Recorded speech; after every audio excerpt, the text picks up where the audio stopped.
Hello मेरे प्यारे बच्चों। आई होप कि आप सभी बहुत अच्छे होंगे, आपकी स्टडी भी बहुत अच्छी चल रही होगी। मैं रामरूप सर सफलता कोचिंग क्लासेस लाहौर से आपके लिए 11th क्लास चैप्टर 2 का जीव जगत का वर्गीकरण लेक्चर 6 लेक्चर 1 सॉरी लेक्चर 1 लेकर आया हूँ, जिसमें क्वेश्चन क्रमांक 1, वर्गीकरण की आवश्यकता या कारण क्या है। अध्ययन की सुविधा के लिए संसार में करोड़ों जीव हैं, उनमें से प्रत्येक का अध्ययन कर पाना सुविधाजनक या आसान नहीं है। अध्ययन की सुविधा के लिए सभी जीवों को समूह में बांटकर आसानी से उनका अध्ययन कर सकते हैं। जैव विकास के अध्ययन क्रम के लिए इनमें जीवों का विकास किसके व किस प्रकार हुआ है, इसका ज्ञान होता है। उदाहरण है पॉरीफेरस संघ के मैमेलिया तक का विकास।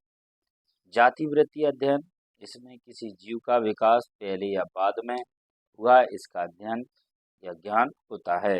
नए जीवों के अध्ययन के लिए नए जीवों के अध्ययन में भी वर्गीकरण का महत्व है। क्वेश्चन क्रमांक 2, वर्गीकरण के कोई 3 महत्व बताइए। वर्गीकरण द्वारा किसी समूह विशेष का अध्ययन करने पर उस समूह के सभी जीवों के समान लक्षणों का ज्ञान प्राप्त हो जाता है। हमें इसी के क्रम में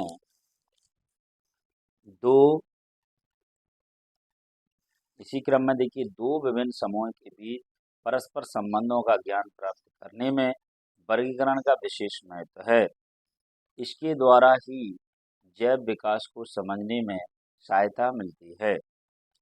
प्रश्न क्रमांक 3 है, द्विजगत वर्गीकरण क्या है, इसकी प्रमुख कमियां बताइए। लिनियस ने संपूर्ण संसार के जीवों को 2 वर्गों में पादप जगत एवं जंतु जगत में बांटा था। जीवों के वर्गीकरण की यह पद्धति द्विजगत वर्गीकरण पद्धति कहलाई। द्विजगत वर्गीकरण की कमियां हैं, एक कोशिकीय एवं बहुकोशीय जीवों को एक साथ रखा गया। इस वर्गीकरण में प्रोकैरियोटिक एवं यूकैरियोटिक कोशिका वाले जीवों को एक साथ ही रखा गया। प्रकाश संश्लेषी एवं अप्रकाश संश्लेषी जीवों को एक साथ रखा गया। जंतु समूह में कुछ पौधों के समान जीव तथा पादप समूह में कुछ जंतुओं जैसे जीवों को रखा गया।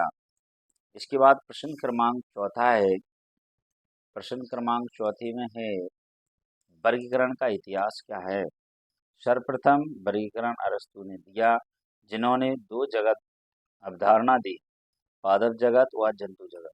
पादप जगत को 3 भागों में बांटा गया था, शाक, झाड़ी और पेड़। जंतु जगत को 2 भागों में बांटा गया था, रक्त कोशिका और रक्तविहीन कोशिका। लिनियस द्वारा 2 जगत पर आकारिकी के अलावा दूसरे लक्षणों पर ध्यान दिया गया। अर्नेस्ट हैकेल द्वारा 3 जगत में वर्गीकरण किया गया, प्रोटिस्ट जगत, शैवाल, डायटम और बैक्टीरिया। पादप जगत और जंतु जगत। कॉपलैंड द्वारा 4 जगत में वर्गीकरण किया गया, प्रोटिस्टा, यूकैरियोटिक शैवाल, मोनेरा, प्रोकैरियोटिक बैक्टीरिया, पादप जगत और जंतु जगत। मोनेरा मोनेरा नाम हैकेल ने दिया था। आशा करता हूँ यदि आपको ये वीडियो अच्छा लगे तो लाइक सब्सक्राइब जरूर करें और शेयर करें। धन्यवाद।